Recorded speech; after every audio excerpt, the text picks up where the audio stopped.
Speaking truth to power. That tattoo that you see, that's my arm, and that's a tattoo on my arm. It's of John the Baptist. And it's kind of hard to make sense out of it, I suppose. It looks, John the Baptist's head is supposed to be on a platter, but it looks like it's more on a chalice. And, but any event, Beth and I, when we went to the Holy Land, we visited Old Jerusalem, and we were in the town, and just a little bit off the Via della Rosa is a tattoo parlor called Razuk. And Razuk's tattoo parlor has been there for 500 years in the same place, same family, the Razuk family. They came from Egypt, they were Coptic Christians, and for 200 years in Egypt they were doing tattoos. They moved to Jerusalem, and for the last 500 years they have been there. And they are a kitty corner from a Coptic Christian monastery in Jerusalem.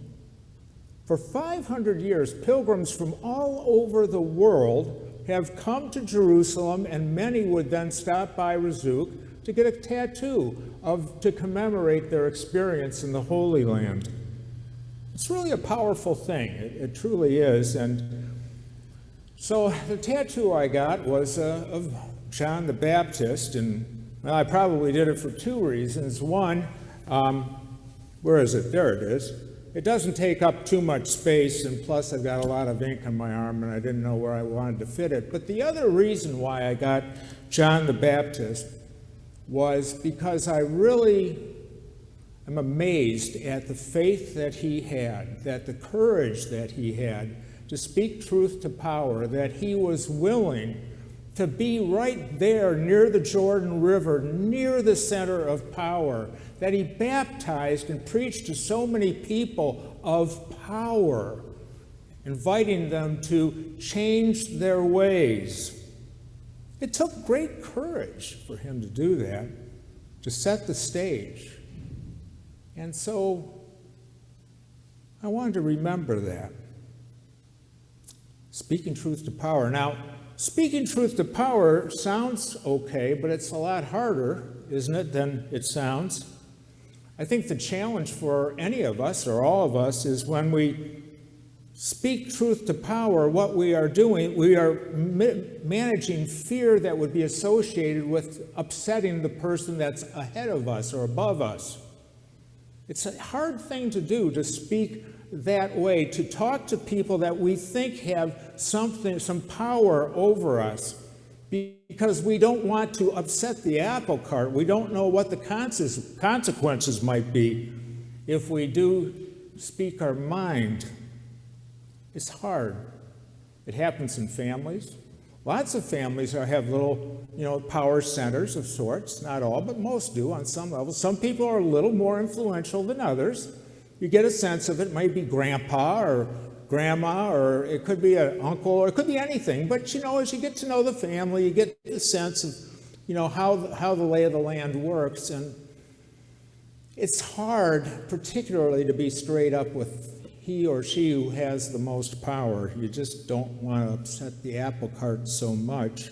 It happens certainly in jobs. That's where it really happens, when you have a boss that maybe is unreasonable and temperamental, and maybe something's going on that you think is wrong, and you want to talk to the boss about it, but if it's a criticism of him or her, it's hard to do. There's a lot of risk associated with criticism. I know as a consultant for many, many years, I was paid to speak truth to power. It was part of what I was supposed to do. It was really my job. But I got to be honest, there were times when I sweated BBs. And sometimes I would hold off for a while. I didn't know exactly how it would work out, and I didn't want to lose the account, but sometimes you do. It's a hard thing to do. It can happen in the church. It can happen anywhere. We are a society that's layered in different ways. We're very complex. The relationships that we have are challenging, and it's not easy to sometimes do that. Well, anyway, Mark certainly features the strength of the story about speaking truth to power in today's lesson. He brings up the beheading of John the Baptist and the fact that the reason he lost his head was that he did speak truth to power. And Mark, it's an interesting thing that this story is so detailed in Mark's gospel. You know, Mark is kind of a staccato. It's quick, quick, quick, quick, quick. But here he stops. He highlights the story. He asks you to take a moment and let it sink in. That doing shalom is not easy. It's hard work. There are a lot of challenges associated with it. You have to deal with all kinds of people, and also power can be profoundly nuanced. I mean, on one level, Mark or John might have thought, well, you know, Herod, I can tell he kind of likes me, and maybe somehow things will work out. But in fact, Herodias had more power in a sense. She had power over Herod to make a decision to behead John. So power can be very nuanced. You're never quite sure how it works, but it's always there. And it's the great burden, and it's the great wall that one has to scale when dealing with issues of justice. It's not so much an issue in the other areas of shalom. It's that part of shalom that has challenged humanity from the beginning. To speak up on behalf of the disadvantaged, to speak up to those who are powerful and wealthy, to say, this is not God's plan. You're doing something wrong. It's that part of shalom, and it was the only part of shalom that ever caused death to the disciples or Jesus. He lost his life for it. John lost his life for it, and most of the disciples lost their life for it. And many, many other disciples lost their lives for it that we don't really read about. But yet, the cause of Christ continued. People throughout those early ages followed Jesus and shared God's love, God's mercy, God's compassion, forgave one another, welcomed in the stranger, trusted one another, gave people the benefit of the doubt. It was really the mantra back then, the first few hundred years, to let all people come in. It was an amazing period of time, and Jesus really was a prophet when he told his disciples, you'll do greater things than I've ever done. It's going to happen. And for the first 300 years of the church, it did happen. Over 6 million Christians throughout the ancient world redefined society. Rich and poor, at great risk, breaking the rules, changing the societal structure. It was profound. Everyone, no war, a lot of mercy, a lot of forgiveness, a lot of hope.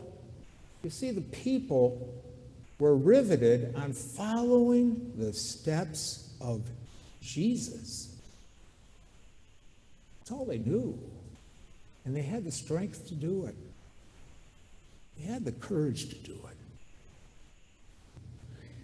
And so, this morning, when I think of speaking truth to power, I guess what I'm thinking is the power I'm speaking to this morning is the church, the bigger church. It includes us to some extent, but it includes the whole church. And something changed.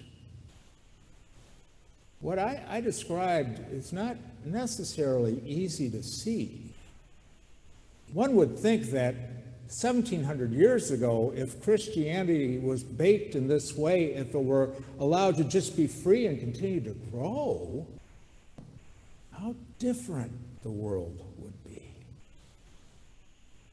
something changed.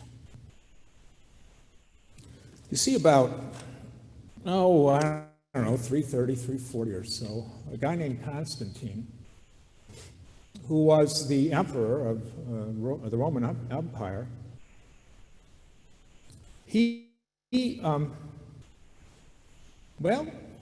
what he did is he brought a bunch of religious leaders together, and he was an amazing politician, to be sure.